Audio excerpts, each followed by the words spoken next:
In the heart of America, there are places the world seemingly forgot. Towns where massive factories once roared day and night. Places where generations of workers put on their boots and chased the American dream. But today, if you walk those streets, silence lives there. The factories are shut. The jobs vanished. Most people packed up their lives and left. But a few refused. Welcome to This Explainer. Today, we are diving deep into a really powerful story. It's about communities that were supposed to completely disappear, but didn't. So what actually happens to a town when the world moves on, but the people refuse to disappear? It's a pretty profound question, right? We so often view this whole idea of deindustrialization as just a boring story of economic statistics, lost jobs, and ruined buildings.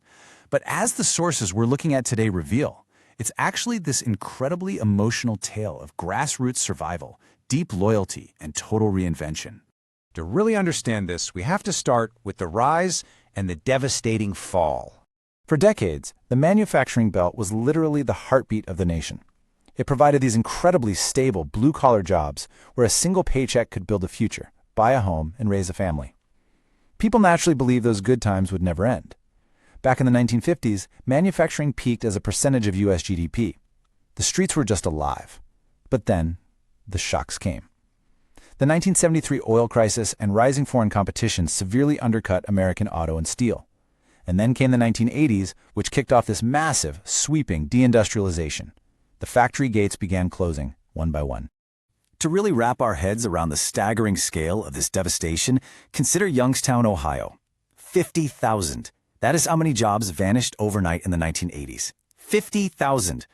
Families packed their lives into trucks and left town. What remained was just this landscape of sudden, heartbreaking silence.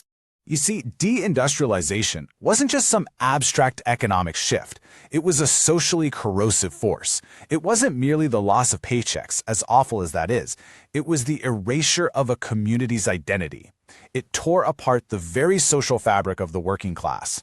Those shared workplaces where your coworkers felt like family, they were suddenly just gone, leaving an enormous echoing void in their wake. Which brings us to the aftermath, the ruins left behind, and the people who stayed. As the jobs vanished, the physical landscape started to mirror that bleak reality. We're talking rusting machinery, crumbling conveyor belts, boarded-up shops on Main Street. When a company abandons a massive factory, it triggers what researchers call broken windows syndrome. It's this idea that decay literally begets more decay. A boarded-up facade creates a very real sense of abandonment. It physically scars the landscape and practically ensures that new businesses are going to stay far, far away.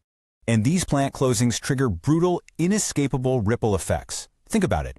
Drastic reductions in local tax bases mean immediate, painful cutbacks in police, fire, and street maintenance. On top of that, you have the environmental scars from toxic brownfields left behind by heavy industry. It creates a vicious downward spiral, rising crime, and a total collapse of property values. It leaves so many of these cities feeling completely trapped, without the funds to even attempt to fix their circumstances. But amidst all of this ruin, not everyone gave up. Some folks simply couldn't afford to leave, sure, but others actively chose to stay because it was home. And fascinatingly, researchers are now seeing what they call a boomerang effect. A loyal diaspora is actually being drawn back to these places. Why? Because of family ties, deep roots, and honestly, affordable housing. For these folks, their hometown remains at the absolute core of their identity, providing a real glimmer of hope that the community's story isn't over just yet.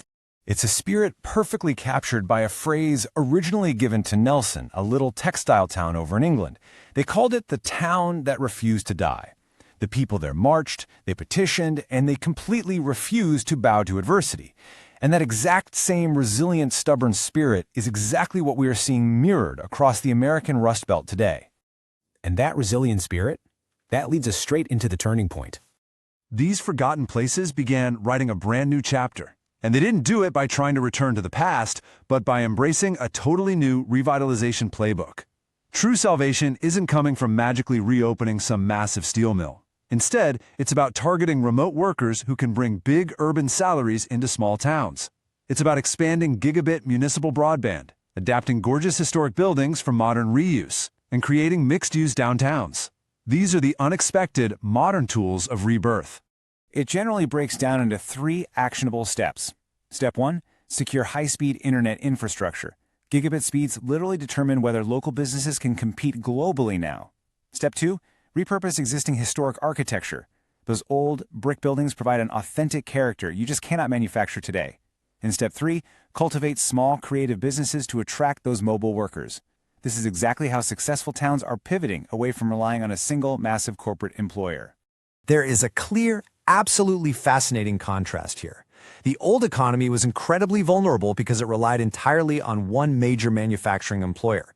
If that factory closed, the town essentially collapsed with it. The new economy, though, it's highly diversified. It's driven by smaller, creative businesses and a mobile workforce that chooses a town for its quality of place, its character, its vibe, its community, not just because there happens to be a factory job waiting for them. Now, I don't want to sugarcoat this for a second.